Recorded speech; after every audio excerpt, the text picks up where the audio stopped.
अभी हम देखने वाले हैं कि जो महत्वपूर्ण युद्ध हुए थे राजाओं के बीच में, उन युद्धों को किस किसने जीता, कौन कौन पराजित हुआ और किस किस सन के अंदर हुए थे।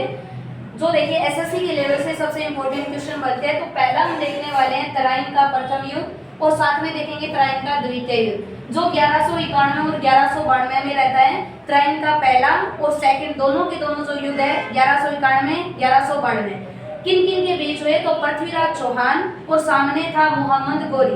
देखिए तराइन के पहले युद्ध के अंदर पृथ्वीराज चौहान विजित रहता है और महमूद गोरी यहाँ से पराजित हो जाता है। फिर महमूद गोरी दोबारा एक युद्ध लड़ता है 1192 में, जिसका नाम तराइन का द्वितीय युद्ध था। इस युद्ध के दौरान पृथ्वीराज चौहान को यहाँ से पराजित कर दिया जाता है, महमूद गोरी यहाँ से विजित हो जाता है। फिर हम देखने वाले हैं तराइन के बाद जो चंदावर का जो युद्ध होता है, चंदावर 94 ऐसे हिट बनाइए, चंदावर 94 1194 में चंदावर का युद्ध होता है। और चंदावर से याद रखिए जयचंद और महमूद गोरी के बीच में, जयचंद और गोरी के बीच में होता है। इस युद्ध के अंदर गोरी विजेता रहता है और यहाँ पर जयचंद पराजित हो जाता है। फिर हम एक साथ देखने वाले हैं बाबर के द्वारा लड़े गए सभी युद्ध। बाबर देखते हैं कि 1526 से 1530 तक रहा, तो इसके लगातार युद्ध देखेंगे। पानीपत का, खानवा का, चंदेरी का और घाघरा का युद्ध। तो यहाँ से देखिए पानीपत का युद्ध होता है 1526, फिर हम देखते हैं खानवा का युद्ध होगा 27, फिर हम देखने वाले हैं जो चंदेरी का ये होगा 28 और घाघरा का जो युद्ध होगा वो होगा 1529। 1530 में बाबर की मृत्यु हो जाती है।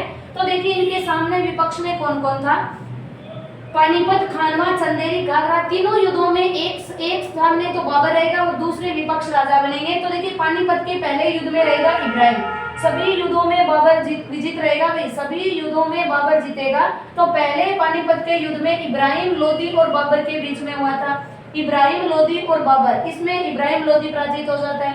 सेकंड युद्ध खानवा, खाना साग ऐसे युद्ध याद रखना, तो राणा सांगा और बाबर के बीच में होता है। मेदनीय और बाबर के जो बीच में होता है वो होता है चंदेरी का, वो था चंदावर, जयचंद वाला चंदावर, ये चंदेरी, ये होगा मेदनीय और बाबर के बीच में।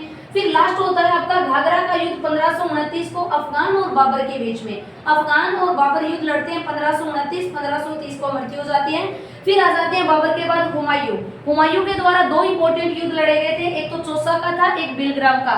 चौसा का था 1539 में था और बिलग्राम का था 1540। बिलग्राम के युद्ध के बाद में हुमायूं को दिल्ली छोड़नी पड़ी थी, इसके सामने था शेरशाह सूरी। तो देखिए हुमायूं का जब भी आपके नाम याद आए तो शेरशाह सूरी माइंड में रखना। तो देखिए चौसा का 1539 और बिलग्राम का 1540 को युद्ध होता है और दोनों युद्धों के अंदर शेरशाह सूरी विजित रहता है और हुमायूं पराजित हो जाता है। आज हमने देखा तराइन का फर्स्ट, तराइन का सेकंड युद्ध, फिर हमने देखा बाबर चंदावर का युद्ध, फिर बाबर के द्वारा लड़े गए पहला युद्ध पानीपत का, खानवा का, फिर देखा चंदेरी का, फिर देखा घाघरा, फिर देखे हुमायूं के दो युद्ध जो थे आपके बिलग्राम का और चौसा का युद्ध था। क्लियर? आज के लिए इतना, कल आगे वाले युद्ध देखने वाले हैं कि क्या क्या बनेगा।